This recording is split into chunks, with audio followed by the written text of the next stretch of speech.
बिस्मिल्लाहिर्रहमानिर्रहीम। अस्सलाम वालेकुम नाज़रीन। ओपन एयर थिएटर बागे जनाब आल पाकिस्तान म्यूज़िक कॉन्फ्रेंस के ज़रिए तमाम स्कूल कॉलेजेस व यूनिवर्सिटीज़ के तलबा व तालबात के म्यूज़िक ऑडिशंस लिए गए।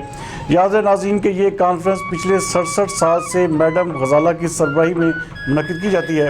लाहौर से हमारे नुमाइंदा ख़ुसूसी इरफान खान के मुताबिक आज होने वाली इस कॉन्फ्रेंस में 250 पार्टिसिपेंट्स ने हिस्सा लिया।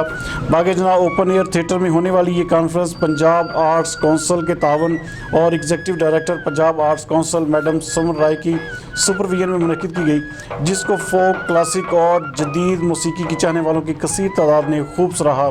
इस हवाले से मज़ीद देखते हैं हमारे नुमाइंदे इरफान खान की ये रिपोर्ट।